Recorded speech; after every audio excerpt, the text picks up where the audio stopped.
Hello மக்களே, welcome back to our channel Sri Priya's moments. இன்றைக்கி நம்ம சேனலில் என்ன பார்க்க போகிறோம்னு பார்த்தீங்கன்னா, ரொம்ப சுவையான முறையில் எம்டி சால்னாவும் கூட எள்ளு சட்னியோட கருப்புளுந்து போட்டு நம்ம சுவையான ஒரு ஆப்பம் செய்ய போகிறோங்க. இதுக்கு காம்பினேஷனாக இந்த சால்னாவும் இந்த எள்ளு சட்னியும் ரொம்ப காம்பினேஷனாக இருக்குங்க. கண்டிப்பாக நீங்களும் இதை ட்ரை பண்ணி பாருங்கள். வாங்க இந்த ரெசிபி எப்படி செய்யறதுன்னு சொல்லிட்டு பார்க்க போகலாம். அதுக்கு முன்னாடி எங்கள் சேனல் இப்போ தான் நீங்கள் முதல் முறையாக பார்க்குற மாதிரி இருந்துச்சுன்னா கண்டிப்பாக ஒரு லைக்கும் ஒரு சப்ஸ்கிரைபும் கொடுங்க, ஒரு ஆதரவாக இருக்குங்க. தேங்க்யூ ஸோ மச் ஃபார் வாட்சிங் திஸ் வீடியோங்க. இப்போ நம்ம இந்த ரெசிபி எப்படி செய்யலாம், அதாவது எம்டி சால்னா என்னோடய முறையில் நான் வீட்டில் எப்பயும் செய்கிற முறையில் நான் உங்களுக்கு காமிக்கிறேங்க. அதுக்காக ஒரு அரை மூடியிலேருந்து அரை மூடி அளவுக்கு தேங்காயை வந்து நல்லா துருவி மிக்சி ஜாரில் சேர்த்துக்கிட்டேங்க. சேர்த்துட்டு ஒரு 2 டேபிள் ஸ்பூன் அளவுக்கு அதாவது பொட்டுக்கடலை சேர்த்துக்கிட்டாங்க. 2 டேபிள் ஸ்பூன் அளவுக்கு பொட்டுக்கடலை, ஒரு 1/4 டீஸ்பூன் அளவுக்கு சோம்பு, ஒரு 1/4 டீஸ்பூன் அளவுக்கு கசகசா சேர்த்துக்கிட்டாங்க. கசகசாவுக்கு பதிலாக நீங்கள் வந்து முந்திரி இருந்தால் முந்திரியும் போட்டுக்கலாம், நல்லா டேஸ்ட்டாக இருக்கும். அந்த குருமா வந்து அந்த சால்னா வந்து கொஞ்சம் கெட்டியாக கிடைக்கிறதுக்காக தாங்க நம்ம கசகசா சேர்த்துறோம். ரொம்ப நல்லா இருக்குங்க. இந்த மாதிரி முறையில் நீங்கள் செஞ்சு பாருங்கள், ரொம்ப ஈஸியாக சீக்கிரமாக செஞ்சிடலாம். அப்புறம் அதை நல்லா அரைச்சி நல்லா சாஃப்டாக மெதுமெதுன்னு இருக்கிற மாதிரி அரைச்சி நல்லா பேஸ்ட்டாக கொண்டு வந்துடுங்க. அதுக்கப்புறமா அடுப்பில் ஒரு குக்கர் வச்சுட்டு அதில் வந்து கொஞ்சமாக கடலெண்ணெய் ஊற்றிட்டு அதில் கொஞ்சமாக பட்டை கிராம்பு எல்லாம் போட்டுட்டு அது பொரிஞ்ச உடனே கூட வந்து பார்த்திங்கன்னா நம்ம வெட்டி வச்சுருந்த வெங்காயம், அதாவது ஒரு பெரிய வெங்காயம் இருந்தால் போதுங்க. ஒரு பெரிய வெங்காயத்தை நல்லா வெட்டி அதை போட்டு நல்லா வணக்கி விட்ருங்க. ரொம்ப பொடியாக நறுக்கணும்னு இல்லைங்க, மீடியம் சைஸுக்கு வெட்டி கூட நீங்கள் போட்டுக்கலாம். அது நல்லா வணங்கி வந்துடணும். வணங்கி வந்தோன்னா அதில் ஒரு டீஸ்பூன் அளவுக்கு இஞ்சி பூண்டு பேஸ்ட்டு சேர்த்துக்கலாங்க. இஞ்சி பூண்டு பேஸ்ட் சேர்த்து நல்லா வணக்கி விட்ருங்க, இல்லைன்னா அடி பிடிச்சிரும். நல்லா வணங்குறது கடைசியில் அதில் வந்துட்டு பெரிய தக்காளியாக இருந்தால் ஒரு தக்காளியும், மீடியம் சைஸ் தக்காளியாக இருந்துச்சுன்னா 2 தக்காளியும் சேர்த்து நல்லா பழுத்த தக்காளியாக பார்த்து நல்லா வெட்டி போட்டு நல்லா கிண்டி விட்ருங்க. நல்லா அது கிண்டி நல்லா வணங்கி வரணுங்க. வணங்கி வர்றதுக்காக நம்ம கொஞ்சமாக உப்பு சேர்த்துக்கிறோங்க. உப்பு சேர்த்து நல்லா வணக்கி விட்டுட்டு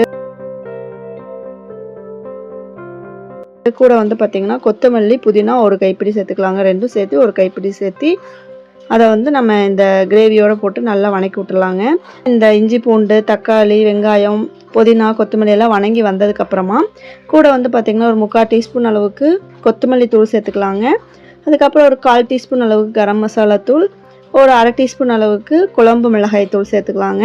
சேர்த்து இது நல்லா கிண்டி விட்டுருங்க.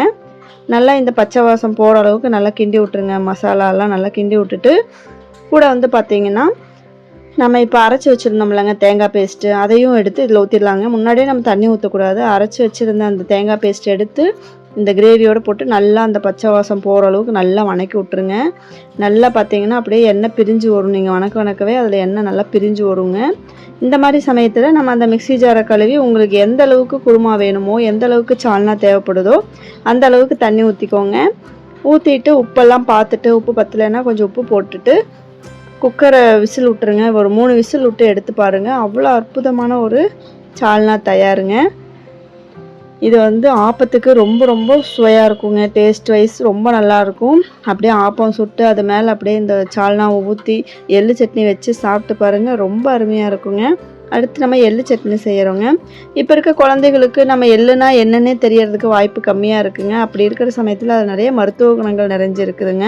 அதுக்காக நம்ம வந்து எள்ளு சட்னி வந்து இந்த மாதிரி சட்னி முறையில் செஞ்சு கொடுக்கும்போது அவங்க ஏதோ பொட்டுக்கடலை சட்னி தேங்காய் சட்னின்னு நினச்சி சாப்பிட்றாங்க.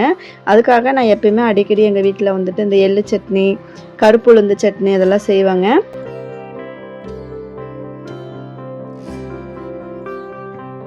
எள்ளு சட்னிக்கு ஃபஸ்ட்டு வெள்ளை எள்ளு இருக்குல்லங்க, அதை நல்லா வெறும் வடைச்சட்டியில் போட்டு நல்லா வறுத்து எடுத்துக்கோங்க. 2லேருந்து 3 டேபிள் ஸ்பூன் அளவுக்கு எள்ளு எடுத்துருக்குறாங்க. நல்லா ஒரு வடைச்சட்டி வச்சு நல்லா வடைச்சட்டி சூடானோன்னே வெறும் எள்ளை போட்டு நல்லா வறுத்து எடுத்துக்கணுங்க.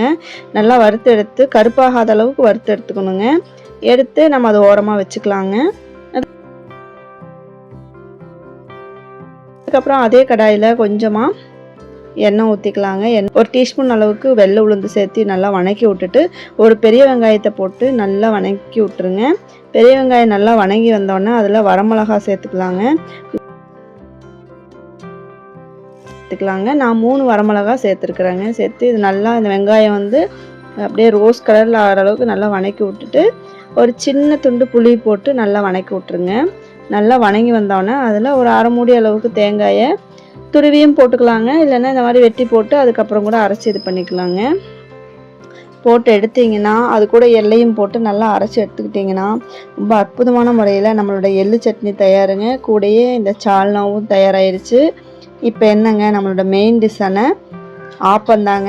ஆப்பத்தில் என்ன ஸ்பெஷல் அப்படின்னு பார்த்தீங்கன்னா, கருப்பு உளுந்து போட்டு அரைச்சிருக்கிறேங்க. 1 டம்ளர் அளவுக்கு இட்லி அரிசியும் 1 டம்ளர் அளவுக்கு பச்சை அரிசியும் 1/4 டம்ளர் அளவுக்கு கருப்பு உளுந்தும் ஊற வச்சுட்டாங்க.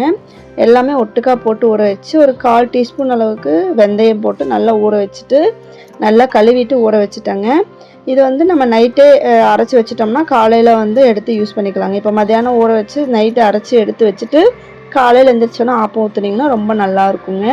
நான் இதில் வந்து சோடாப்போ வேறு எந்த விதமான கெமிக்கல் மாதிரி ஐட்டம்ஸ் எதுவுமே சேர்த்துலிங்க. இதுலேயே பார்த்தீங்கன்னா அவ்வளோ அழகாக ஆப்பம் உப்பி அவ்வளோ அழகாக டேஸ்ட்டாக வருங்க. ரொம்ப நல்லாயிருக்கும். எங்கள் வீட்டில் எல்லாருமே இதை விரும்பி சாப்பிடுவாங்கங்க.